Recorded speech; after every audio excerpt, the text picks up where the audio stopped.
دوسرے نمبر پہ رسول اللہ دے اس دین دے وارث بھی ہیں. حسین ابن علی کیا ہے؟ میراث بھی ہیں رسول اللہ دی اور وارث دین بھی ہے. یعنی اس کا مطلب یہ ہے کہ جس وقت دین تے حرف آئے، قرآن تے حرف آئے، اسلام تے حرف آئے، شریعت تے حرف آ جائے تو ہر ایک بندہ نہیں ہوتا، وہ بندہ ہوتے جو وارث اسلام ہوئے، جو وارث اسلام ہوئے، وارث دین ہوئے. حسین ابن علی دی موجودگی جس وقت یزید نے آنکھی گل کی تھی لائبت بنو ہاشم لا مانا کن جاء ولا وحی نازلہ کہ بنی ہاشم دے کھیل اور تماشا نہ کوئی وحی آتی ہے نہ کوئی فرشتہ ہوتا. اس یعنی جس وقت یزید نے انکار توحید، انکار نبوت، انکار قرآن، انکار شریعت، انکار اسلام کی تے تو کیا میرا سوال ہے اس وقت کوئی کلمہ گو مدینہ دی سرزمین تے موجود کوئی نا موجود ہن کہ نہیں؟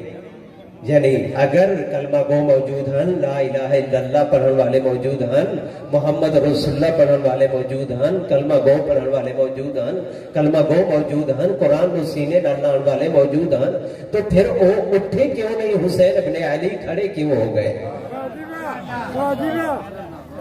سوال ہے نا کہ نہیں؟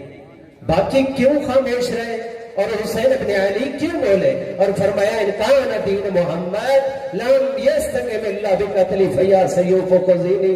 اے لوگوں سنو، اگر میرے نانا دا دین میرے قتل کی دے بغیر نہیں بچ سکتا تو آؤ تلواروں میری جان حاضر ہے، آؤ تلواروں میرا علی اکبر حاضر ہے، آؤ تلواروں میرا عباس حاضر ہے، آؤ تلواروں میرا علی اصغر حاضر ہے، آؤ تلواروں میں اپنی بہن زینب عالیہ دی چادر قربان کر دے سا مگر نانے دا اسلام نہ مٹر دے سا.